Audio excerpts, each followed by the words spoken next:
The cathedral fell so silent that even the sound of rain striking the stained glass windows seemed painfully loud. "You don't deserve to cry." The words cut through the sanctuary like a blade. Hundreds of guests turned toward the entrance. Television cameras shifted away from the altar. A violinist stopped playing in the middle of a note. Standing in the open doorway was a woman in a rain-soaked emerald dress, her hair clinging to her face, her breathing uneven, as if she had run through the storm without stopping. Her eyes were locked on only one person, Adrian Voss. At 43, Adrian was the billionaire founder of Voss Dominion Group, the most influential business empire in the Republic of Valinor. Newspapers called him the architect of impossible success. Rivals called him untouchable. Employees called him a genius. Yet at this moment, he looked like a man who had forgotten how to breathe. His fingers loosened around the wedding ring he was about to place on another woman's hand. The bride slowly lowered hers. Confusion spread across every face in the cathedral. Who is she?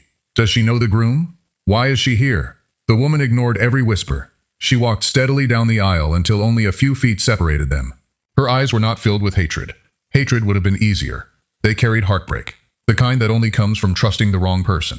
"You taught me everything," she said quietly. Her voice trembled, but it never broke. "You believed in me when nobody else did." Adrian stared at her without speaking.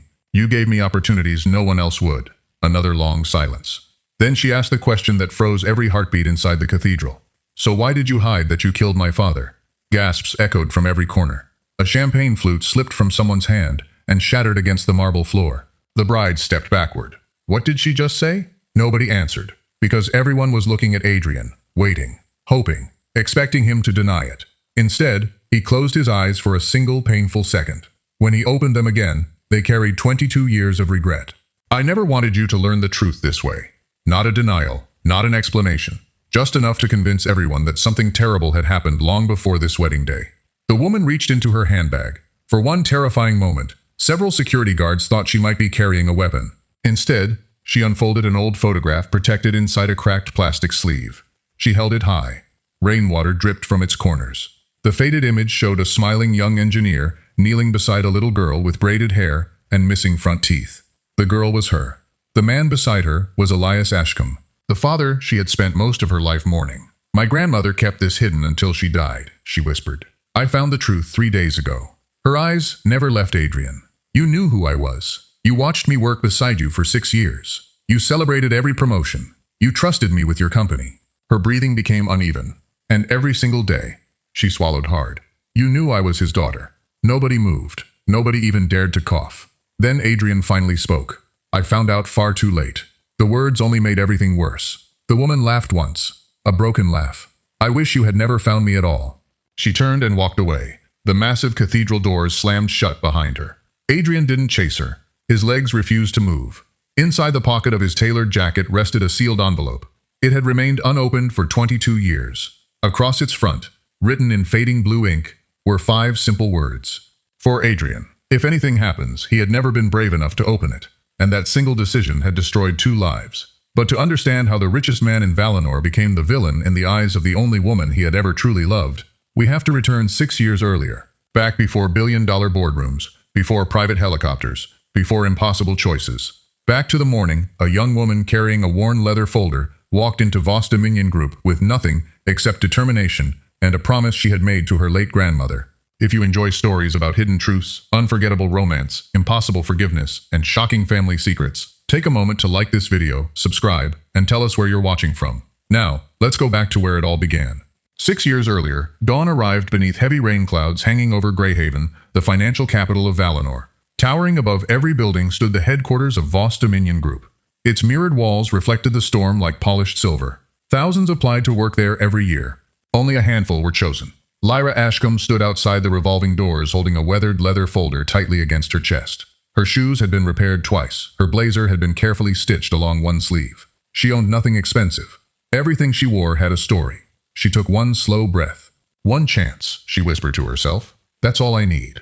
Inside, the lobby buzzed with nervous conversations. Candidates adjusted designer ties. Women checked flawless makeup in mirrored columns. Some casually mentioned powerful relatives, as though success had already been guaranteed. Lyra quietly took a seat near the back. A recruiter collected her resume. Within seconds, the woman's eyebrows lifted. "You graduated from Northridge Community College?" "Yes." "No Ivy League exchange program?" "No." "No executive internship?" "No." No family recommendations. Lyra smiled politely. I don't have powerful people behind me. The recruiter sighed almost sympathetically. The CEO personally meets the final candidates. I understand. I'm just trying to save you from disappointment. Lyra thanked her anyway. Across the lobby, behind a wall of dark executive glass, Adrian Voss watched every interview through silent security monitors. He almost never attended graduate recruitment. Today's interviews bored him. 31 candidates had already entered. 31 had left. Each one spoke perfectly rehearsed answers. Each one sounded exactly the same. His longtime advisor, Helena Rowan, stood beside him holding a digital tablet. You've rejected everyone. They memorized ambition, Adrian replied. They never lived it. Helena glanced toward another screen. What about candidate 32? Adrian followed her gaze.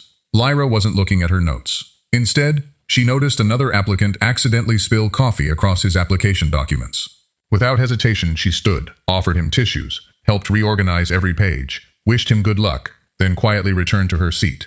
She didn't know anyone had seen her. Adrian leaned forward. Who is she? Helena checked the file. Lyra Ashcombe, 27, economics graduate, scholarship student, raised by her grandmother. And her parents. Her mother died 15 years ago. She paused. Her father died in an industrial explosion 22 years ago. The words landed heavily inside Adrian's mind. Industrial explosion. Something about that phrase disturbed him. A memory stirred somewhere deep beneath years of carefully buried regret. Before he could think further, shouting erupted across the lobby. A young man in an expensive suit slammed both hands onto the reception desk. My father sits on the Senate Finance Committee. I deserve another interview. You people don't know who you're talking to. Employees exchanged nervous glances. No one wanted confrontation. Then Lyra calmly stood. Her voice remained gentle. Everyone here has waited their turn. The man laughed. And who are you supposed to be? Someone who believes rules should be fair. His smile disappeared. With one angry swipe, he knocked her leather folder onto the polished floor. Certificates, research papers, recommendation letters, photographs. Everything scattered across the marble like pieces of a broken future. The entire lobby froze. No one moved. Except Adrian. Watching through the glass, something inside him tightened in a way he couldn't explain. Seeing her kneel alone to gather years of hard work felt strangely personal. Without taking his eyes off the monitor, he pressed the intercom button. Send Miss Ashcombe to my office. Neither Adrian nor Lyra had any idea that the interview about to begin had been set in motion more than 2 decades earlier by a single explosion, one unopened letter, and a secret capable of destroying everything they would one day build together. The elevator climbed toward the executive floor in complete silence. Lyra stared at the glowing floor numbers, trying to steady her breathing. People like her didn't get summoned by billionaire CEOs. They received rejection emails, polite handshakes, and promises that someone would be in touch. The receptionist had checked her name 3 separate times before finally saying, Mr. Voss wants to see you immediately. Lyra was convinced there had been a mistake. When the elevator doors slid open, she stepped into a corridor lined with polished walnut walls, priceless paintings, and floor-to-ceiling windows overlooking the skyline of Greyhaven. Everything looked impossibly expensive. Even the silence felt expensive. At the end of the hallway stood Helena Rowan, Adrian Voss's longtime chief advisor. She greeted Lyra with a calm smile. Miss Ashcombe. Lyra nodded. Mr. Voss is waiting. Helena pushed open 2 towering wooden doors. The office beyond was breathtaking. Bookshelves stretched from floor to ceiling. A black grand piano overlooked the city. The office was larger than the apartment Lyra had shared with her grandmother for nearly 15 years. Adrian Voss stood beside the window, reading her resume. He didn't look up when she entered. Close the door, he said calmly. She obeyed. Without lifting his eyes from the papers, he asked, How much did your education cost? Lyra hesitated. I'm not sure of the exact amount. Who paid for it? Scholarships, part-time jobs, cleaning offices at night, tutoring on weekends. How many jobs? 5. Adrian finally looked at her. His eyes were calm but incredibly observant. You graduated first in your class. Yes. You published 2 research papers. Yes. Both were rejected by major economic journals. They were. Why? Lyra answered honestly. They said the author lacked reputation. And what did you do? I published them online for free. Adrian tilted his head slightly. Why? Because useful ideas shouldn't stay hidden just because the wrong person wrote them. For the first time that morning, the corner of Adrian's mouth lifted into a faint smile. Helena noticed immediately. It was a rare sight. Adrian closed the resume and folded his hands. Why do you want to work for Voss Dominion? Most candidates answered that question with rehearsed speeches about innovation and opportunity. Lyra didn't. Because your company builds institutions that survive generations. Not because we're wealthy. No. Not because we're powerful. No. Then why? She looked around the office before answering. Because I want my work to outlive me. Silence settled between them. Adrian had interviewed thousands of ambitious people over the years. Very few spoke about legacy. Most chased success. She chased meaning. If I rejected you today, Adrian asked, what would you do tomorrow? Apply somewhere else. If they rejected you, keep trying. If no one hired you, she smiled slightly, I'd build something myself. With what money? Ideas don't need money to exist. They only need someone willing to believe in them. Adrian studied her face carefully. There wasn't arrogance in her voice, only conviction. He stood and walked toward the enormous window overlooking Greyhaven. Without turning around, he asked another question. What scares you? Lyra took a long breath. Wasting my potential, he nodded once. And what doesn't scare you? She answered almost immediately. Starting over. Adrian slowly turned back toward her. For a brief moment, he wasn't looking at a job applicant. He was looking at someone who reminded him of a younger version of himself. Before either of them spoke again, his phone buzzed. Helena glanced at the screen. The board meeting starts in 5 minutes. Adrian ignored it. Instead, he walked closer to Lyra. Tell me about what happened downstairs. A candidate believed the rules shouldn't apply to him. And you challenged him. Someone had to. You weren't afraid he'd ruin your chances? Lyra smiled sadly. I already believed I had no chance. Adrian looked into her eyes for several seconds. People who believed they had nothing to lose usually revealed who they truly were. Character became visible when ambition disappeared. Helena quietly reminded him, the board is waiting. Adrian nodded. Miss Ashcombe, thank you for coming. Lyra's heart sank. She forced herself to smile. Thank you for seeing me. She turned toward the door, disappointed, but determined not to show it.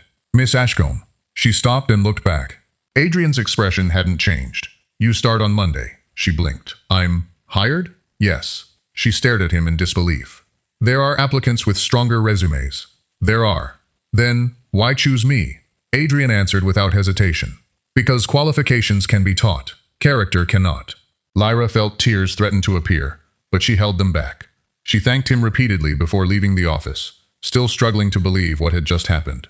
The moment the doors closed behind her, Helena turned toward Adrian. You skipped every stage of the recruitment process. I know. The board won't approve. I know. You barely know her. Adrian walked back toward the window. Rain continued sliding down the glass. I know enough. Helena studied him carefully. You saw something in her. Adrian remained silent for several seconds before asking quietly, her father's name was Lyra Ashcombe? Helena checked her tablet. Yes. Find every archive connected to the Ravenport Harbor explosion 22 years ago. She frowned. That accident? Everything.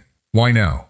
Adrian continued staring at the rain. Because I have a feeling I've heard that name before. Helena left without another question. Alone inside the office, Adrian unlocked the bottom drawer of his desk. Beneath years of neatly organized files rested a faded photograph.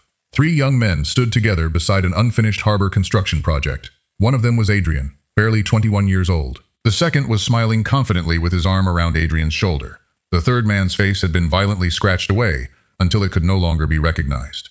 Adrian stared at the damaged photograph. He couldn't remember scratching it. He couldn't even remember when it happened. He only remembered flames. Smoke, sirens, someone screaming his name, then darkness. His thoughts were interrupted by the ringing office phone. It was the company archives. Mr. Voss, the archivist said nervously. We located the Ravenport Harbor investigation files. Good. Send them to me. The man hesitated. There's a problem. Adrian frowned. What kind of problem? Several documents aren't there. Lost? No, sir. Another uneasy silence followed. They were removed. Adrian's grip tightened around the receiver. Removed by whom? The archivist answered in a quiet voice. We don't know. Adrian slowly lowered the phone. Someone hadn't simply hidden the truth. Someone had carefully erased it. And if those missing documents were connected to Lyra Ashcombe, then hiring Lyra might have just reopened a secret that powerful people had spent 22 years trying to bury. 6 months passed faster than anyone inside Voss Dominion Group expected. The young woman everyone had underestimated became the one everyone quietly depended on. Lyra Ashcombe never arrived late. She never left a problem unfinished. She treated the receptionist with the same respect she showed board members, remembered the names of the cleaning staff, and never took credit for someone else's work. People began saying the company felt different whenever she was around. Adrian noticed it too, though he never admitted it aloud. During executive meetings, he found himself asking, what does Miss Ashcombe think? At first, the senior executives hated it. They had spent decades climbing the corporate ladder, only to watch a newcomer earn the CEO's attention. Among them, no one resented her more than Victor Langley, the company's chief operations officer. Victor had believed for years that Adrian would eventually choose him as the next president of the company. Then Lyra arrived and everything changed. She's manipulating him. Victor muttered one afternoon after another meeting ended. Nobody rises this fast without a reason. His executive assistant lowered her voice. Or maybe she's simply better. Victor shot her a cold stare. Be careful who you admire. Meanwhile, Lyra remained completely unaware of the growing hostility around her. She buried herself in work, often staying long after everyone else had gone home. One rainy evening, nearly every floor of the headquarters had gone dark, except the executive level. Lyra sat alone, reviewing financial projections, when the lights suddenly flickered. A moment later, the power failed. The entire floor disappeared into darkness. She reached for her phone, but before she could switch on the flashlight, another light appeared. Adrian stood in the doorway, holding a small emergency lantern. "You're still here?" he asked. She laughed softly. "Apparently so are you. The backup generators need a few minutes." He walked inside and placed the lantern on the table. The warm light softened the sharp edges of the room. For the first time since she joined the company, the office didn't feel intimidating. It felt peaceful. Adrian noticed several empty coffee cups beside her laptop. "How long have you been working?" She looked embarrassed. "Since 7 this morning." "Have you eaten?" She blinked. "I don't remember." Without another word, Adrian picked up his phone. 10 minutes later, the building's private chef arrived, carrying 2 simple bowls of hot noodle soup. Lyra looked surprised. "You didn't have to do that." Adrian sat across from her. "A leader who forgets to eat eventually forgets how to think." She smiled. "Is that from a business book?" "No." "Then where?" He looked down at his soup. "Someone told me that a long time ago." She noticed something in his voice, sadness. Before she could ask who that person was, the lights came back on. The moment disappeared. The next morning, rumors spread through the company. Employees had seen the CEO eating dinner alone with Lyra. Some whispered that she was receiving special treatment. Others insisted there had to be something more between them. Lyra heard the gossip but ignored it. Adrian pretended not to hear it at all. Neither realized someone had taken photographs through the office windows the previous night. Those pictures landed on Victor Langley's desk before lunchtime. He smiled as he studied them. Interesting. Across the city, in a quiet neighborhood far from Greyhaven's luxury towers, Lyra visited the small house where her grandmother had lived, until her passing 2 years earlier. She hadn't found the courage to sell it. Every room still carried memories. She cleaned the dust from old furniture, watered the flowers her grandmother once loved, and opened the wooden chest beneath the staircase to organize old belongings. Inside were faded letters, childhood drawings, family recipes, and a small locked metal box she had never seen before. There was no key. Curious, she carried it upstairs and gently forced the rusted latch open. Inside rested only 3 items: a silver pocket watch that no longer worked, a newspaper clipping about the Ravenport Harbor explosion, and an old photograph. Lyra frowned. The picture showed 3 young men standing together at a construction site. One of them had been scratched away until his face was impossible to recognize. The other 2 remained untouched. One was her father. The other, her heart skipped. She immediately recognized him. Adrian Voss. Her fingers trembled. Why would her father have a photograph with Adrian? She turned it over. Written in faded handwriting were the words, "Brothers don't abandon each other." Lyra read the sentence again. Brothers? Her father and Adrian had known each other. Not casually, closely. Why had Adrian never mentioned it? Had he forgotten? Or had he chosen to stay silent? Before she could think further, her phone rang. It was Helena Rowan. "Lyra, where are you?" "At my grandmother's house." Helena sounded unusually tense. "Mr. Voss has collapsed during a board meeting." Lyra stood so quickly the photograph slipped from her hands. "What happened?" "We're taking him to St. Gabriel Medical Center now." Without another question, Lyra grabbed the photograph, the newspaper clipping, and the silver watch before rushing toward her car.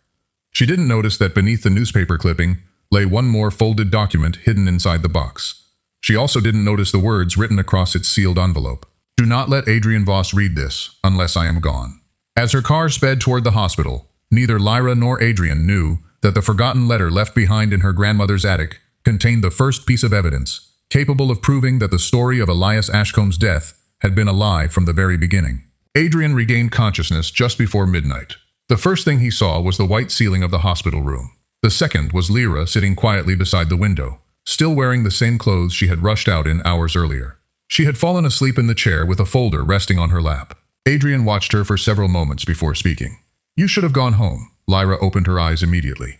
"You're awake." Relief washed across her face so quickly that she couldn't hide it.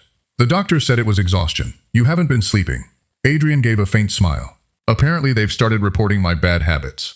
Someone has to." Their eyes met for a brief moment before both looked away. Neither of them knew why the silence suddenly felt different. The door opened, and Helena walked in carrying a stack of medical reports. "The board meeting has been postponed," she said. "The directors insisted on waiting until you've recovered." Adrian nodded. Good. Helena hesitated before adding, Victor volunteered to oversee operations until you return. Adrian's expression hardened slightly. Did he? Helena noticed the change but said nothing. After a few minutes, Adrian insisted on being discharged. The doctors protested, but everyone knew he rarely accepted advice once he had made up his mind. By the following afternoon, he was back inside Voss Dominion Group. As he entered the executive floor, employees applauded quietly. Adrian acknowledged them with a nod before walking into his office. Waiting on his desk was a sealed envelope with no sender's name. Helena frowned. It wasn't here this morning. Adrian carefully opened it. Inside were several glossy photographs. Each one showed him sharing dinner with Lyra during the power outage. Someone had taken them from outside the building using a telephoto lens. Beneath the photographs was a typed note. The board deserves to know why the CEO is promoting his favorite employee. Adrian's jaw tightened. Helena looked furious. Someone is trying to damage both of you. Adrian calmly placed the photographs back into the envelope. Find out who sent this. Do you have any suspects? He looked toward the glass walls overlooking the executive offices. More than one. At the same time, Lyra sat inside her office, staring at the old photograph she had found in her grandmother's house. She couldn't stop looking at Adrian's younger face beside her father. They weren't strangers. They looked like friends, close friends. She finally stood and walked toward Adrian's office. When she entered, she placed the photograph on his desk without saying a word. Adrian looked down. The color slowly drained from his face. For the first time since Lyra had known him, he seemed completely caught off guard. His fingers trembled as he picked up the photograph. Where did you get this? He asked quietly. My grandmother kept it hidden. Adrian continued staring at the image. I haven't seen this in over 20 years. Lyra folded her arms. You knew my father. He didn't answer immediately.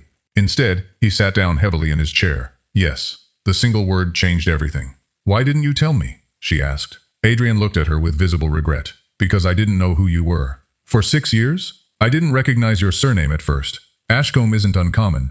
When I finally connected it, he stopped speaking. You said nothing. I wasn't certain. Lyra's disappointment deepened. Or maybe you were afraid. Adrian didn't deny it. That silence hurt more than any explanation could have. Tell me about him, Lyra whispered. Adrian looked back at the photograph. A faint smile appeared before quickly fading. Elias was the smartest engineer I ever met. We were 21 when we met. We believed we'd build the future together. You called each other brothers? Adrian nodded slowly. Not by blood, by choice. Lyra's eyes filled with questions. Then what happened?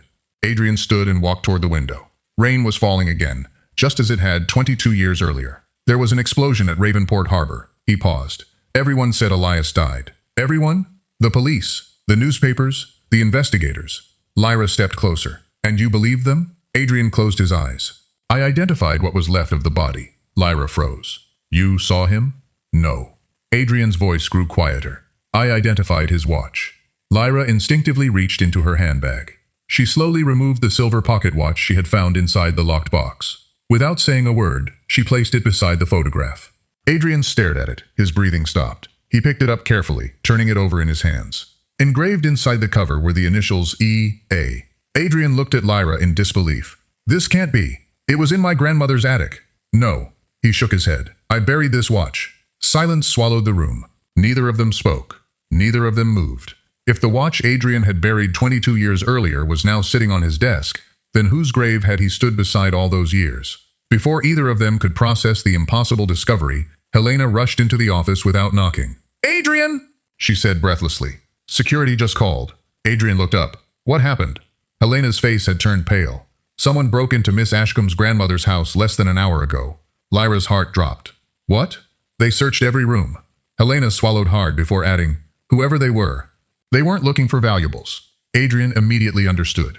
They were looking for something specific, something hidden, something they believed was still inside that house. And if strangers were willing to break into an old family home after 22 years, then whatever secret Elias Ashcombe had left behind was valuable enough for someone to kill to keep buried. Lyra and Adrian arrived at her grandmother's house just after sunset.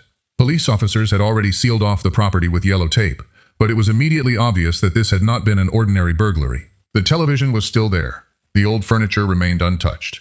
Even the small tin box where her grandmother kept emergency cash had been ignored. Instead, drawers had been pulled out and emptied onto the floor. Books had been ripped open. Family photographs had been removed from their frames. Every hiding place someone might use for important documents had been searched with ruthless precision. One detective approached Adrian. Nothing valuable appears to be missing. Adrian looked around the room. You're assuming they came here to steal valuables. The detective frowned. What do you mean? Adrian picked up a torn family album from the floor. They weren't looking for money. He looked toward Lyra. They were looking for information. Lyra walked slowly into the attic, where she had found the locked metal box the day before. The room looked completely different. Every trunk had been forced open. Old blankets had been slashed with knives. Dust covered everything. She knelt beside the empty space where the box had been hidden. Her heartbeat quickened. Something caught her eye beneath a loose floorboard. Carefully lifting it, she reached inside and pulled out a tiny brass key wrapped in a faded handkerchief. Sewn into one corner of the cloth were the initials E.A. Adrian, she called softly. He climbed into the attic and saw the key in her hand. Was that there before? No. Lyra stared at it. Or maybe I simply didn't notice it. Adrian examined the key closely. It's too small for a house. Then what does it open? Neither of them had an answer. Downstairs, Helena received a phone call. Her expression changed immediately. Adrian. He looked over. The archivist who found the missing Ravenport files. She hesitated. He's disappeared. Adrian felt a chill run through him. Since when? He left work this morning and never arrived home. The detective overheard the conversation. Missing? Helena nodded. His family reported him less than an hour ago. Adrian exchanged a long look with Lyra. Too many coincidences were beginning to form a pattern.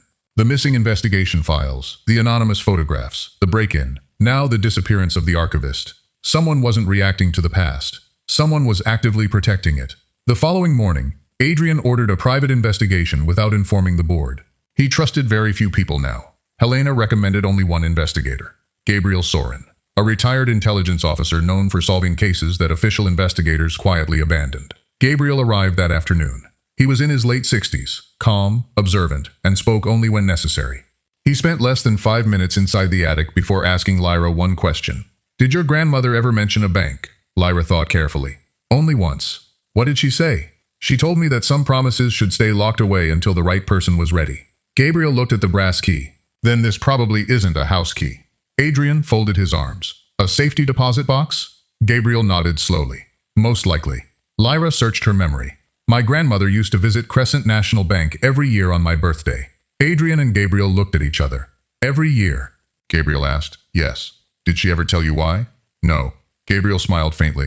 I think she was waiting for today. Less than an hour later, the four of them entered the oldest branch of Crescent National Bank in Greyhaven. The elderly branch manager examined the brass key carefully. His expression changed almost instantly. Where did you get this? Lyra answered honestly. It belonged to my grandmother. The manager disappeared into the records room. When he returned, he was carrying a faded ledger. He slowly turned several pages before stopping. His eyes widened. This box has been untouched for 22 years. Lyra's pulse raced. Can I open it? The manager looked uncertain. There's one condition. What condition? He pointed to a note attached to the account records. The box may only be opened in the presence of Lyra Ashcombe's direct heir. Lyra swallowed. That's me. The manager nodded. Then please, come with me. They followed him deep beneath the bank into an underground vault lined with hundreds of steel deposit boxes. He stopped before one marked only with the number 314. The brass key fit perfectly. Lyra hesitated before turning it. The lock clicked. Slowly, she opened the small metal drawer. Inside rested only 3 items: a leather-bound journal, a sealed envelope addressed to Adrian Voss, and a cassette tape labeled, "If you are hearing this, they failed to silence me." Nobody spoke. The air itself seemed to stop moving. Adrian stared at the envelope bearing his name, in handwriting he recognized immediately. Elias's handwriting. The same handwriting that appeared on the unopened letter, still hidden in Adrian's desk. Lyra carefully picked up the journal. Before she could open it, Gabriel stopped her. Wait. Everyone turned toward him. If someone has spent 22 years trying to keep these hidden, he looked around the vault. Then there's a very good chance they already know we've found them. Almost on cue, every light inside the underground vault went out. Complete darkness swallowed the room. A second later, the emergency alarm began echoing through the bank. Then came the sound that made every heartbeat stop. Heavy footsteps, running toward them from somewhere inside the darkness. The emergency lights flickered once, before bathing the underground vault in a dim red glow. The alarm continued to echo through the concrete corridors, making it impossible to tell where the footsteps were coming from. Lyra instinctively clutched the journal against her chest. Adrian stepped in front of her without thinking. Gabriel's eyes swept the darkness. Don't move, he said quietly. If they're here for the evidence, they'll expect us to panic. The footsteps grew louder. Then they stopped. Silence settled over the vault again. Even the branch manager had stopped breathing. A few seconds later, 2 armed security officers rushed down the corridor with flashlights. Everyone stay where you are, one shouted. Gabriel immediately relaxed. They're bank security. The branch manager hurried toward them. The power? One of the guards shook his head. Someone triggered the emergency shutdown from the maintenance room. Whoever did it escaped before we got there. Adrian exchanged a look with Gabriel. So they knew we were here. Gabriel nodded. They knew exactly where we'd be. The lights slowly returned. Nothing inside the vault had been disturbed. Lyra looked down at the journal in her hands, then at the sealed envelope addressed to Adrian. Her fingers trembled. We shouldn't open these here. Adrian agreed. Let's leave. Less than 30 minutes later, they were inside Adrian's private study at his estate overlooking Lake Arden. Security officers guarded every entrance. Helena personally checked every window before locking the room. The journal rested on the table between them. So did the cassette tape. Adrian couldn't take his eyes off the envelope bearing his name. It looked older than he remembered, yet somehow untouched by time. Lyra gently pushed it toward him. You should open it. Adrian hesitated. I've spent 22 years avoiding letters from Elias. Maybe that's why you're finally supposed to read this one. He slowly broke the seal. Inside was a single handwritten page. His hands shook as he unfolded it. Adrian, he began reading aloud. If this letter reaches you, it means I was right. Someone wanted me to disappear. The room became perfectly still. Adrian continued. You must not blame yourself for whatever they tell you happened at Ravenport. The explosion wasn't an accident, and if anyone says I died because of your mistake, they're lying. I discovered financial records proving that millions were being stolen from the harbor redevelopment project. The people behind it have friends everywhere. Police, politicians, executives. I don't know who I can trust anymore. Adrian stopped reading for a moment, overwhelmed. Lyra reached for his hand but hesitated just before touching it. He took a slow breath and continued. If they come after me, promise me one thing. Protect my family, especially my little girl. She deserves a life untouched by my enemies. Whatever happens, never let her carry the burden of my choices. Adrian's voice cracked. You once told me brothers never leave each other behind. I'm trusting you to keep that promise if I can't. The letter ended with only 2 words. Forgive me. Adrian lowered the page. His eyes had filled with tears. I never received this. Gabriel looked thoughtful. Or someone made sure you didn't. Lyra quietly wiped a tear from her own face. Her father hadn't accused Adrian. He had trusted him. Completely.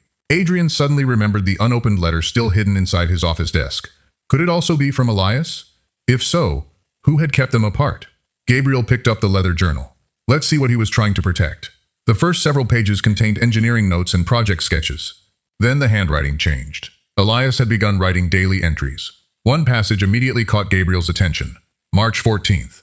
I finally know who controls the shell companies. They aren't stealing from the project. They're using the project to move money overseas. Adrian still believes Chairman Roland Mercer is our biggest supporter. He has no idea Mercer is the one funding everything. Adrian looked up sharply. Roland Mercer? Helena frowned. The former chairman? Adrian nodded slowly. He mentored me after the explosion. Gabriel kept reading. March 18th. I told Mercer I was going to report everything. He smiled. That frightened me more than any threat could have. Lyra felt a chill. He knew. Gabriel turned another page. The next entry had been written hurriedly. The ink was smeared. March 22. If anything happens to me, it won't be Adrian. He would never betray me. The danger is much closer than he realizes. Adrian stared at the words. For 22 years, he had believed he had failed his best friend. Yet Elias had never blamed him. Not once. Helena looked at Gabriel. If Mercer was behind this, Gabriel slowly closed the journal. Then we've just accused one of the most powerful men this country has ever produced. Adrian frowned. Produced? Helena looked confused. Gabriel's expression darkened. Roland Mercer officially retired 15 years ago. Officially? Adrian asked.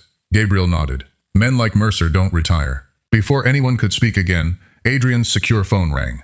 Only 3 people had that number. He answered immediately. Adrian. The voice on the other end was barely audible. Weak. Frightened. Mr. Voss. Adrian recognized it instantly. Daniel? It was the missing archivist. His breathing was ragged. They're coming back. Where are you? Adrian asked urgently. A loud crash echoed through the call. Then Daniel whispered 5 words that froze everyone in the room. Lyra Ashcombe never died. The line went dead. For several seconds, nobody in the study moved. Adrian slowly lowered the phone, his face drained of color. Lyra searched his expression, hoping she had misunderstood. What did he say? She whispered. Adrian looked at her, struggling to form the words. He said, Your father never died. The room fell into stunned silence. Lyra shook her head almost immediately. That's impossible. She wanted it to be impossible. Her father had been mourned for 22 years. She had stood beside his grave as a little girl. She had cried herself to sleep asking why he had left. She had spent half her life imagining conversations that would never happen. No, she whispered again, more to herself than anyone else. It can't be. Gabriel leaned forward. If Daniel risked calling us just to say those words, then he believed them. Helena looked at Adrian. Can we trace the call? Adrian was already handing his phone to one of the security specialists outside the study. Within minutes, the technician returned. The call lasted only 18 seconds, but we traced it to an abandoned warehouse near Ravenport Harbor. Adrian looked at Gabriel. Neither man needed to say it aloud. They were both thinking the same thing. Ravenport. It always came back to Ravenport. We're going, Adrian said. I'm coming too, Lyra replied immediately. No. Adrian's answer came too quickly. It's dangerous. This is about my father. Exactly. She stepped closer, her voice calm but firm. For 22 years, everyone else has decided what I should know. I'm done letting other people choose for me. Adrian held her gaze. He wanted to argue, but he saw the determination in her eyes. It reminded him of Elias. Stubborn, fearless, impossible to persuade once a decision had been made. Gabriel broke the silence. She comes, but she stays behind me at all times. An hour later, 3 black SUVs rolled quietly toward the deserted industrial district of Ravenport. The harbor looked nothing like it had 22 years earlier. Most of the old warehouses had been demolished. Rusted cranes stood motionless against the moonlit sky. The air smelled of salt and oil. Adrian stepped out first, followed by Gabriel, Lyra, Helena, and 4 private security officers. The warehouse matched the location from the phone trace. Every window was broken. One steel door hung slightly open. Gabriel raised a hand. Careful. They entered slowly. Their footsteps echoed through the vast empty building. Daniel? Adrian called. No answer. They searched room after room until Lyra noticed a faint light beneath a staircase leading to the basement. There, Gabriel nodded toward 2 security officers who carefully descended first. A few seconds later, one of them shouted, "He's here." Everyone hurried down. Daniel, the missing archivist, was tied to a chair. His face was bruised and one side of his forehead was covered in dried blood. Helena quickly untied him while Gabriel checked the room. "Who did this?" Adrian asked. Daniel tried to stand but nearly collapsed. "They wanted the files." "Who?" Daniel looked terrified. "I never saw their faces." Adrian frowned. "Then how do you know about Elias?" Daniel swallowed painfully. Because I found something before they took me." He reached inside his torn jacket and pulled out a small memory card wrapped in clear plastic. "I hid this before they arrived." Adrian accepted it carefully. "What's on it?" "The surveillance archive from the night of the explosion." Everyone froze. Gabriel looked stunned. "There were surveillance cameras?" Daniel nodded weakly. "The police claimed they were destroyed." "Were they?" Daniel shook his head. "Someone copied the footage before it disappeared." Adrian stared at the tiny memory card in his hand. 22 years of unanswered questions might finally have an answer. They returned to Adrian's estate before dawn. The memory card was inserted into a secure computer. Grainy black and white footage appeared on the screen. A timestamp read, March 23, 2004, Ravenport Harbor. The video showed workers running a smoke-filled part of the construction site. Then Elias appeared, alive. He wasn't running away from the explosion. He was running toward one of the storage buildings. Adrian leaned closer to the screen. "Stop." The video froze. "Zoom in." The technician enlarged the image. Elias was carrying a briefcase. Gabriel pointed at another figure entering from the opposite side of the screen. "Who's that?" The image sharpened slightly. Adrian's breathing stopped. Roland Mercer. The former chairman wasn't trying to help Elias. He was chasing him. The footage resumed. Mercer shouted something impossible to hear. Elias disappeared inside the building. Seconds later, the explosion erupted. Flames swallowed the screen. Static filled the monitor. Then, unexpectedly, the recording continued from another camera angle. Smoke drifted across the harbor. Emergency crews rushed toward the burning warehouse. Adrian searched the screen desperately. "Where's Elias?" Suddenly, a dark sedan drove into view behind the burning building. 2 men in suits forced someone into the back seat. The image was blurry, but the person being pushed into the car was alive. Lyra's heart pounded. "Pause it." The technician froze the frame. Gabriel slowly removed his glasses. "Enhance the license plate." The technician worked silently for nearly a minute before looking up. "I've got it." He typed the number into a government vehicle database. Everyone waited. The search returned one result. The registered owner wasn't Roland Mercer. It wasn't a construction company. It wasn't even a private citizen. The vehicle belonged to the National Intelligence Directorate. Helena stared at the screen in disbelief. "The government?" Gabriel's face grew grim. "No." He looked at Adrian. "Someone inside the government." Before anyone could process what that meant, another file automatically appeared on the memory card. It had no title, no date, only one word. Confession.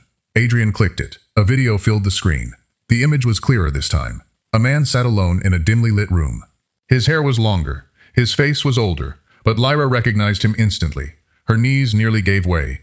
Tears blurred her vision before he even spoke. The man looked directly into the camera and said, "My name is Lyra Ashcombe, and if my daughter is watching this, it means I ran out of time." Lyra couldn't breathe. Every sound in the room disappeared as she stared at the screen. 22 years. 22 years of believing her father was dead, and now he was looking directly at her. Older, exhausted, alive when the recording had been made. Tears rolled silently down her cheeks before he spoke another word. Elias looked into the camera with tired eyes that still carried warmth. "Lyra, if you're old enough to understand this, then I'm sorry. I'm sorry I wasn't there for your birthdays. I'm sorry I couldn't teach you to ride a bicycle. I'm sorry I wasn't there to scare away the boys who would eventually try to break your heart." Lyra covered her mouth as quiet sobs escaped her. Adrian looked away, unable to watch her pain. Elias smiled sadly. "If you're watching this, you've probably spent years believing I abandoned you. I didn't. Every day I stayed away was to keep you alive." He paused, as though choosing every word carefully. "The explosion at Ravenport wasn't meant to kill me. It was meant to destroy the evidence I had collected. When that failed, they changed the plan. They declared me dead, and made sure the whole country believed it." Gabriel leaned closer to the screen. "Who?" he whispered. Elias answered almost as if he had heard the question. "The man responsible is Roland Mercer. But Mercer was never the real leader. He worked for someone far more powerful. I never learned his name. I only knew the code everyone used when speaking about him." Elias lowered his voice. "They called him Monarch." Helena frowned. "Monarch?" Gabriel's expression darkened. "I've heard that name once before." Everyone looked at him. "Years ago," Gabriel continued, "during an intelligence operation that was shut down before we got close enough to identify him." Adrian folded his arms. "You never mentioned this." Gabriel's eyes remained fixed on the screen. "Because everyone connected to that investigation either disappeared or died." Silence settled over the room. Elias continued speaking. "Adrian," he looked directly into the camera, "if you're watching this, I need you to forgive yourself. None of this was your fault. You were manipulated just as I was. I trusted the wrong people, and you paid the price for my mistake." Adrian lowered his head. 22 years of guilt pressed heavily against him. Elias reached into his pocket and removed a small silver coin, engraved with an unfamiliar crest. "This coin opens a place Mercer never discovered. If you're seeing this, then I managed to hide it before they captured me." Lyra frowned. "A coin?" Gabriel paused the video. "Go back." The image froze on the silver coin. Gabriel stared at the engraved symbol. Then his eyes widened. "I know that crest." Adrian looked at him. "Where?" Gabriel stood slowly. "It's not a family crest." "Then what is it?" Gabriel swallowed. "It's the emblem of Blackridge Station." Helena looked confused. "What's Blackridge Station?" Gabriel answered quietly. "It officially doesn't exist." Adrian's expression hardened. "Explain." Gabriel took a slow breath. "During the Cold War, Blackridge Station was built beneath the cliffs outside Ravenport as a classified intelligence archive. It stored sensitive government evidence. Officially, it was abandoned decades ago. Unofficially? Adrian asked. Gabriel met his eyes. If Elias hid something there, then whatever he found was too dangerous to leave anywhere else. Lyra looked back at the frozen image of her father. "Then that's where we go." Before anyone could respond, the video resumed on its own. Elias looked directly into the camera again. "If you're planning to search for Blackridge Station, don't." Everyone stared silently. Elias smiled sadly. "I know Adrian too well. The moment he hears about it, he'll go." Adrian couldn't help smiling despite everything. Elias continued. "If you're seeing this, then Mercer already knows about the station. And if Mercer knows," his smile disappeared. "Then Monarch knows too." Suddenly the image shook violently. Someone off camera shouted, "They're here." Elias immediately stood.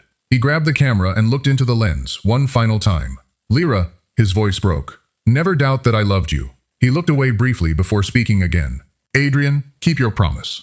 The recording ended in static. Nobody spoke. Lyra was crying openly now. Adrian slowly walked over and, after hesitating only a second, gently placed a hand on her shoulder. She didn't pull away. Instead, she leaned forward and cried harder than she had in years. Adrian closed his eyes. This wasn't the time to confess the feelings he had buried for so long. It wasn't even the time to think about them. At this moment, she simply needed someone who wouldn't let her fall. Helena quietly left the room to give them privacy. Gabriel remained by the window, deep in thought. After several minutes, Lyra wiped away her tears. "He's alive." Gabriel looked at her carefully. "We don't know that. He was alive when he recorded that message." "Yes. Then until I see proof otherwise." She looked at Adrian with unwavering determination. "I'm going to believe my father is still out there." Adrian held her gaze. He saw hope replacing grief. It was dangerous, but it was also impossible to extinguish. Before he could respond, every screen inside the study suddenly went black. The lights remained on. Only the monitors had changed. A single sentence slowly appeared across every display in bright white letters. Stop looking for the dead. They should remain dead. Then another line appeared beneath it. This is your only warning. A few seconds later, the security system reported something that made Gabriel immediately reach for his weapon. Unknown vehicle approaching the estate. Adrian looked toward the surveillance monitor just as the front gates exploded inward. The explosion at the front gate shook the entire estate. Glass rattled across the walls of Adrian's study as security alarms erupted through the mansion. Gabriel had already drawn his weapon before the dust settled. Everyone away from the windows, he ordered. Adrian instinctively pulled Lyra behind the heavy oak desk. Outside, headlights cut through the darkness as 3 black SUVs rolled slowly onto the estate grounds. They stopped 50 meters from the house. Their engines remained running. No one stepped out. Helena watched the security monitors. Who are they? One of Adrian's guards answered through the intercom. No license plates. Gabriel frowned. They're professionals. Suddenly, every SUV switched off its headlights at the same time. The property disappeared into darkness. Then Adrian's phone vibrated. An unknown number, he answered without speaking. A calm, elderly voice filled the room. Mr. Voss, you've become far more curious than your mentor ever intended. Adrian's expression hardened. Who is this? A soft chuckle answered him. Someone who has watched you build an empire from the ashes of another man's mistake. Monarch? The voice laughed again. Interesting. So you finally heard my name. Lyra moved closer, listening carefully. Where's my father? She demanded. Silence. Then the voice spoke again. Alive people ask inconvenient questions, Miss Ashcombe. Dead people become legends. Your father should have accepted that gift. Adrian clenched the phone. If you've harmed him, careful, Monarch interrupted. Threats only shorten negotiations. Adrian forced himself to remain calm. What do you want? The journal. No. The recording. No. The coin. Adrian's eyes narrowed. He hadn't mentioned the coin to anyone outside the room. Monarch already knew. You disappoint me, the old man said. I had hoped Elias chose a wiser friend. The call ended. Immediately, the SUVs reversed and drove away without firing a single shot. Gabriel lowered his weapon slowly. That wasn't an attack. Helena looked confused. Then what was it? Gabriel answered quietly. A demonstration. Adrian stared through the broken front windows. He wanted us to know he can reach us whenever he wants. The next morning, Adrian called an emergency meeting with a few people he trusted completely. Security around the estate doubled. Every employee entering Voss Dominion Group underwent additional screening. Yet Adrian couldn't shake one thought. Monarch wanted the coin, which meant the coin was more valuable than anything else Elias had hidden. Gabriel examined it again beneath a magnifying lamp. This isn't just a coin. He pressed gently against its edge. A faint click echoed through the room. The coin split into 2 perfectly machined halves. Hidden inside was something no larger than a grain of rice. Helena leaned closer. Is that? Gabriel smiled for the first time in days. A microfilm. Adrian looked stunned. After all these years, Gabriel carefully removed it with tweezers. Elias was smarter than any of us realized. Within an hour, specialists projected the contents onto a secure screen. Dozens of scanned documents appeared. Bank transfers, government approvals, secret contracts, offshore accounts. Every document connected the same group of powerful people to decades of corruption. At the center of nearly every transaction appeared one signature, Roland Mercer. But the final page revealed something even more shocking. It was a handwritten agreement signed 23 years earlier. Adrian read it aloud. Transfer operational authority to Project Monarch. His voice stopped. Beneath Roland Mercer's signature was another one. The signature wasn't a name, only a symbol, a crown. Gabriel slowly exhaled. Monarch was never one man. Everyone looked at him. It was an organization. Helena's eyes widened. A network. Gabriel nodded. Whenever one leader disappeared, another inherited the title. Adrian stared at the screen. Then Roland wasn't the mastermind. No, Gabriel replied. He was only the previous monarch. Lyra suddenly remembered something from the journal. My father wrote that Mercer answered to someone else. Gabriel nodded. Exactly. Adrian looked around the room. Which means the man who called me last night is the current monarch, Helena finished. Before anyone could respond, one of Adrian's security officers rushed inside, carrying a sealed envelope. Sir, this was delivered by courier. Adrian frowned. Who sent it? No return address. He opened it carefully. Inside was a single photograph. Lyra gasped. It showed an older man with gray hair and a beard, sitting alone on a wooden chair. His wrists were tied. Though older and thinner than in the video, there was no mistaking him.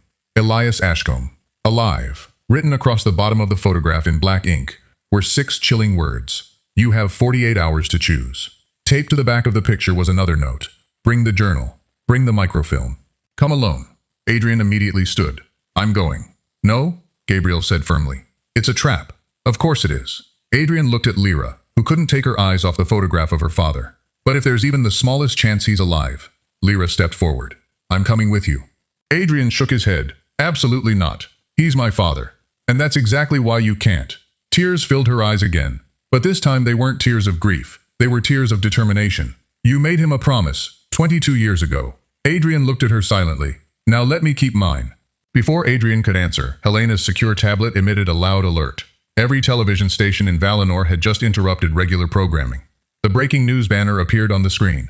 Voss Dominion CO Adrian Voss, under criminal investigation in 22-year harbor death. Adrian stared in disbelief. Someone had leaked the old accusations to the media. Within minutes, another headline appeared. Billionaire accused of murdering business partner. Then another. Successor Lyra Ashcombe revealed to be victim's daughter. Helicopters were already circling outside the estate. News vans gathered beyond the damaged gates. Adrian's company shares began crashing in real time. Investors demanded his resignation. Board members called one after another, refusing to answer his explanations. Monarch hadn't simply declared war. He had destroyed Adrian's reputation overnight. And somewhere, watching the chaos unfold, the man holding Elias Ashcombe smiled, knowing Adrian now had only 48 hours to save the friend he thought he'd lost, before the entire world condemned him as the man who had murdered him. Adrian watched the news coverage in silence.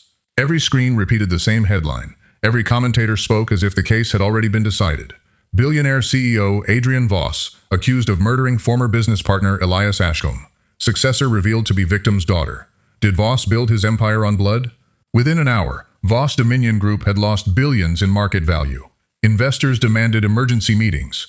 Board members publicly distanced themselves from Adrian. Outside the estate, reporters shouted questions through the security gates. Inside, no one spoke for several minutes. Finally, Adrian turned off the television. This isn't about destroying my company, he said quietly. It's about forcing me to surrender the evidence. Gabriel nodded. Monarch wants you isolated. If the world believes you're guilty, no one will trust whatever you reveal next. Helena looked up from her tablet. It's working. 3 board members have already requested your immediate resignation. Adrian wasn't surprised. And Victor?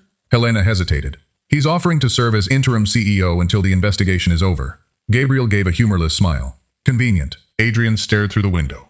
Too convenient. Before anyone could continue, Lyra stepped into the middle of the room holding the photograph of her father. I'm done hiding. Everyone looked at her. For 22 years, someone decided what my life should be. They took my father. They buried the truth. They turned Adrian into a villain. She took a deep breath. Not anymore. Adrian walked toward her. Lyra. She met his eyes. You promised my father you'd protect me. I did. Then trust me. Adrian searched her face. He saw the same courage Elias had once carried into impossible situations. It frightened him because he knew exactly what courage often cost. Gabriel broke the silence. The exchange is tomorrow night. Adrian nodded. I'll go alone. No, Lyra answered immediately. You're not sacrificing yourself because of me.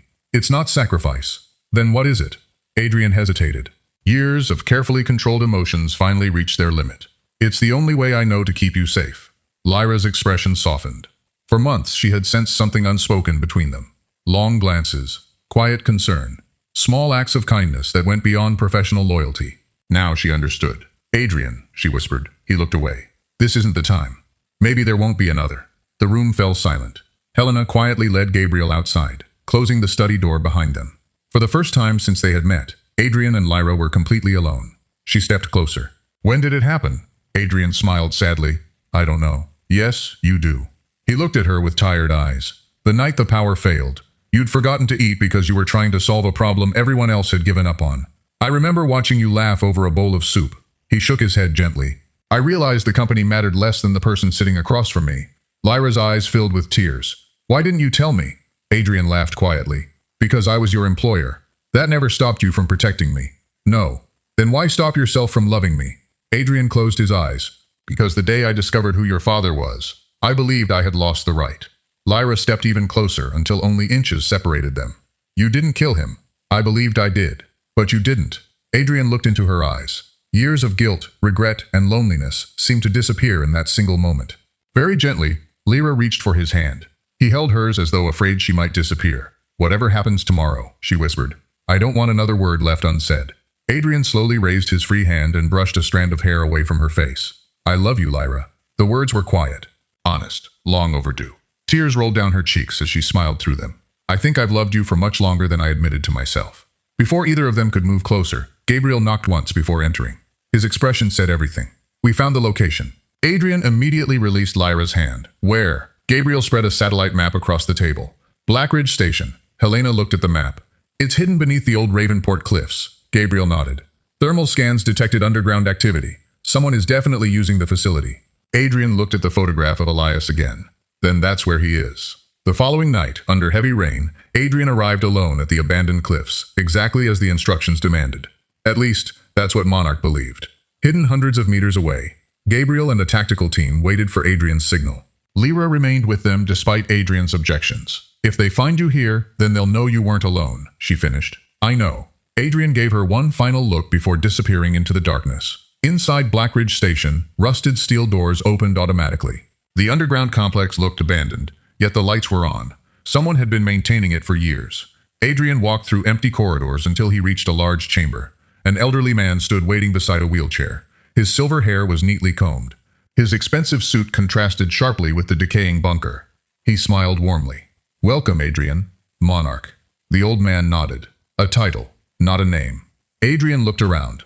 Where's Elias? Monarch pointed toward another door. Two guards wheeled out a thin, gray-haired prisoner whose hands were bound. Time had changed his face. It had not changed his eyes. Adrian stopped breathing. Elias. Elias looked at him for several long seconds. Then, despite everything, he smiled. You kept your promise, brother. Adrian's eyes filled with tears. 22 years disappeared in an instant. I'm sorry, he whispered. Elias shook his head. You have nothing to apologize for, Monarch interrupted. Touching reunion. He extended one hand. The journal. Adrian remained still. First, release him. Monarch laughed. You still negotiate from emotion. Suddenly another voice echoed through the chamber. He's not alone anymore. Everyone turned. Lyra stepped into the room. Adrian's face fell. Lyra, no. She ignored him. Her eyes were fixed on the man she had dreamed of seeing her entire life. Dad? Elias slowly turned toward her. The color drained from his face. His lips trembled. Lyra! For a moment, the entire world seemed to disappear. Father and daughter stared at each other across 22 stolen years. Then Elias whispered the words she had waited her entire life to hear. My little girl. Before either of them could move, a gunshot echoed through Blackridge Station. Someone screamed, and Adrian watched in horror as Elias collapsed to the ground. The gunshot echoed through Blackridge Station like thunder trapped beneath the earth. Dad! Lyra screamed as Elias collapsed. Adrian lunged forward, but two armed men immediately blocked his path. Gabriel's voice exploded through the communications channel. Move! Move! Move! Hidden tactical officers stormed the underground facility from 3 separate entrances. The chamber erupted into chaos. Gunfire echoed through the tunnels. Monarch's guards scattered, returning fire as emergency alarms began flashing crimson across the walls. Adrian tackled the nearest gunman, knocking the weapon from his hand. The pistol skidded across the concrete floor. Lyra ignored every shout around her. She ran straight toward Elias. Dropping to her knees, she caught him before he hit the ground completely. Her hands searched desperately for blood. Dad. Dad. Please. Elias looked up at her with tear-filled eyes. I'm here, she whispered. I'm finally here. Then she realized something. There was almost no blood. Adrian reached them seconds later and pulled open Elias's torn jacket. A thick layer of reinforced ballistic fabric lay beneath his shirt. The bullet had struck the vest. Elias coughed painfully but smiled. Still, hurts. Relief swept over Lyra so powerfully that she broke into uncontrollable sobs. Adrian helped Elias to his feet, just as Monarch attempted to escape through a reinforced security door. He's getting away! Helena shouted through the radio. Gabriel sprinted after him. The elderly man moved surprisingly fast through the maze of underground corridors. He reached a steel elevator and slammed his hand against the controls. The doors began closing. At the last second, Gabriel forced his arm between them. The elevator stopped. Monarch sighed, persistent as always. Gabriel stepped inside. It's over. Monarch smiled. You still don't understand. He pressed a hidden switch beneath his watch. Deep beneath the station, warning sirens suddenly changed tone. A computerized voice echoed through every corridor. Self-destruct sequence initiated. Structural collapse in 5 minutes. Adrian looked up sharply. Everyone out. Panic spread through the tunnels. Security officers began evacuating the wounded as concrete dust rained from the ceiling. Gabriel grabbed Monarch by the collar and dragged him toward the exit. You're coming with us, Monarch laughed quietly. Men like me don't go to prison. Before Gabriel could stop him, Monarch bit down on something hidden inside his mouth. Within seconds, his body collapsed. A cyanide capsule. Gabriel cursed under his breath. Medic, but it was too late. The man who had carried the title of monarch was dead. Adrian supported Elias as they hurried toward the exit. The older man struggled to walk after years of captivity. Lyra refused to leave his side. "Lean on me." Elias smiled weakly. "You've become stronger than I imagined." Tears streamed down Lyra's face. "I had to." Pieces of the ceiling crashed behind them as the station continued shaking. Just as they reached the final tunnel, Victor Langley stepped into their path holding a handgun. Adrian stared at him in disbelief. "Victor?" Victor laughed bitterly. "You always underestimated me." Helena arrived behind Adrian and froze. "You were working for Monarch?" Victor nodded. "Not working." He smiled proudly. "Learning." Adrian's expression darkened. "You leaked the photographs." "Yes." "You framed me." "Yes." "You wanted the company." Victor's smile widened. "I wanted everything you had." He pointed the gun directly at Adrian. "And now I'll have it." Before anyone could react, Elias stepped in front of Adrian. "No!" Lyra shouted. Victor fired. The shot rang through the tunnel, but another gunshot followed immediately afterward. Victor looked down in confusion. A dark stain spread across his own chest. He slowly turned. Gabriel stood several meters behind him with his weapon still raised. Victor collapsed without another word. Silence followed. Adrian looked toward Elias. He was still standing, unhurt. The first bullet had missed. Gabriel lowered his weapon. "Let's go. This place is coming down." Moments later, the entire team burst out of Blackridge Station just as the cliffs behind them collapsed inward with a deafening roar. Dust filled the night sky. 22 years of secrets disappeared beneath thousands of tons of rock. Dawn arrived quietly over Ravenport Harbor. Ambulances lined the shore. Police arrested the surviving members of Monarch's organization using the evidence recovered from the microfilm. The documents exposed decades of corruption involving politicians, executives, and intelligence officials. By noon, international news networks were broadcasting the truth. Adrian Voss was officially cleared of every accusation. The investigation concluded that he had been manipulated by Monarch's organization and had spent 2 decades unknowingly carrying guilt for a crime that never happened. Voss Dominion's board unanimously voted to reinstate him as CEO, but Adrian surprised everyone. During a live press conference, he stood beside Lyra and Elias before making one final announcement. 22 years ago, Lyra Ashcombe trusted me to protect his family. I failed to protect him, but I will spend the rest of my life honoring that promise. He turned toward Lyra. "Today, I am resigning as Chief Executive Officer of Voss Dominion Group." Reporters gasped. Adrian smiled. "Because the person most qualified to lead this company has been sitting beside me all along." He handed Lyra the official appointment documents. Tears filled her eyes. "Adrian!" He shook his head gently. "You earned this." The room erupted into applause as Lyra embraced him. Elias watched quietly, smiling through tears. Later that evening, overlooking the same lake where so many difficult conversations had taken place, Adrian found Lyra standing alone on the terrace. "Having second thoughts?" he asked. She laughed softly. "Terrified thoughts," Adrian smiled. "Good leaders usually are." She looked at him for a long moment before asking, "What happens now?" Adrian took her hand. "Now, we stop surviving." He reached into his pocket and removed a small velvet box. Lyra's eyes widened. "You've waited long enough," Adrian said. "And so have I." He opened the box, revealing a simple diamond ring. "Lyra Ashcombe, will you marry me?" She laughed through happy tears. "You really think I'd say no after everything we've survived?" Adrian smiled. "I was hoping." "Then stop hoping." She slipped her arms around him. "The answer is yes." As the sun rose over the water, Elias watched from a distance. 22 years had been stolen from him, but not the future. His daughter had found the truth. Adrian had found forgiveness. Justice had finally caught those who believed power could bury the truth forever. Some scars would never disappear. Some memories would always hurt. But love had survived where lies had failed. And sometimes, that was the greatest victory of all. If this story reminded you that truth may be delayed, but it should never be abandoned, don't forget to like, subscribe, and share it with someone who still believes that love, loyalty, and justice are always worth fighting for.